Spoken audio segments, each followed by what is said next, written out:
देश का बजट सत्र चल रहा है, लेकिन बजट पर चर्चा नहीं बल्कि बोलने के अधिकार पर युद्ध छिड़ा हुआ है।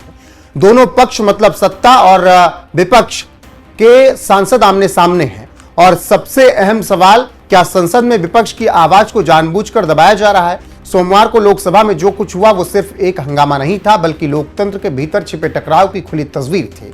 लोकसभा की कार्रवाई पहले ही 2 बार स्थगित हो चुकी थी। दोपहर 2 बजे जब सदन दोबारा बैठी तो एक पल के लिए ऐसा लगा शायद अब शांति होगी और जनता के पैसे पर चलने वाला संसद अब उसकी कार्रवाई चलती रहेगी। लेकिन कांग्रेस सांसद शशि थरूर खड़े हुए और उन्होंने बोलना शुरू नहीं किया, बल्कि एक अनुरोध रखा कि पहले नेता प्रतिपक्ष राहुल गांधी को बोलने दिया जाए। यह कोई असामान्य मांग नहीं थी, क्योंकि आप जानते हैं कि लोकतांत्रिक परंपरा में नेता प्रतिपक्ष की भूमिका केवल विपक्ष की नहीं बल्कि लोकतंत्र की निगरानी की होती है। पीठासीन सभापति ने जवाब दिया, अगर नेता प्रतिपक्ष बजट पर बोलना चाहते हैं तो वह अपनी बात रख सकते हैं। यहीं से विवाद फिर से शुरू हो गया। राहुल गांधी खड़े हुए और कहा कि लोकसभा अध्यक्ष ओम बिरला ने उन्हें बजट चर्चा शुरू होने से पहले अपनी बात रखने का वादा किया था, लेकिन फिर भी मुझे बोलने नहीं दिया जा रहा।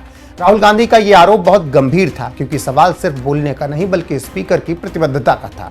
लेकिन सत्ता पक्ष ने तुरंत पलटवार किया और संसदीय कार्य मंत्री किरण रिजिजू खड़े हुए और उन्होंने कहा, कांग्रेस नेता की बात 100% सही नहीं है, क्योंकि स्पीकर ने राहुल गांधी से कहा था कि पहले वो बताएं कि वो सदन में कौन सा विषय उठाना चाहते हैं। मतलब सरकार की दलील साफ थी कि कोई वादा नहीं, कोई विशेष अनुमति नहीं, और फिर जो होता है वही हुआ और आरोप प्रत्यारोप शुरू हुआ और सदन स्थगित हो गई।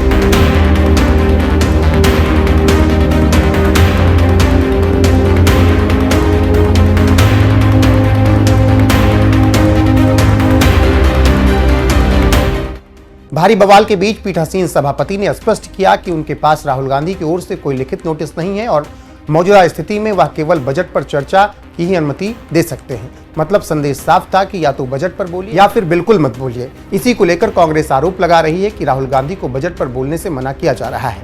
वहीं सरकार का तर्क है कि अगर कोई बजट सत्र में अपने अपने मुद्दे उठाने लगे तो सदन चलेगा कैसे। किरण रिजिजू ने यह भी कहा कि लोकसभा अध्यक्ष के साथ कांग्रेस नेताओं की बैठक में वो खुद मौजूद थे। उनका दावा है कि अध्यक्ष ने पहल की थी कि अगर सभी दल मान जाएं तो सदन सुचारू रूप से चल सकता है। लेकिन सवाल यह कि क्या सहमति का मतलब चुप्पी है? जब पीठ से दोबारा बजट पर चर्चा शुरू करने के लिए शशि थरूर का नाम पुकारा गया तो उन्होंने फिर वही मांग दोहराई और कहा कि पहले नेता प्रतिपक्ष को बोलने दिया जाए। यह सत्ता पक्ष के लिए अस्वीकार्य था। राहुल गांधी को बजट से इतर किसी मुद्दे पर बोलने की अनुमति नहीं मिली। फिर क्या था? ढाक के 3 पार। कांग्रेस सांसद का हंगामा शुरू हो गया। फिर कुछ ही मिनटों में लोकसभा की कार्रवाई पूरे दिन के लिए स्थगित हो गई। अब देखना होगा कि आगे होता है क्या। लेकिन देश की सबसे बड़ी पंचायत में जनता के पैसे से चलने वाला सदन जब अपनी जिद और तकरार पर चलने और बंद होने लगे तो फिर इस देश का क्या होगा, ये सबसे बड़ा सवाल है। यही बात माननीयों को क्यों नहीं समझ आ रही है। रोज सांसदों को भत्ता मिलता है, सब सुविधाएं मिलती हैं, लेकिन जब बात जनता की करने की आती है तो वो हंगामा करने लगते हैं और बस इसी हंगामे में पूरे संसद सत्र को उलझा दिया जाता है और करोड़ों खर्च करके कुछ भी नहीं निकलता। ऐसे में जो कुछ भी संसद सत्र के दौरान हो रहा है उस पर आपकी राय क्या है, कमेंट में जरूर बताएं।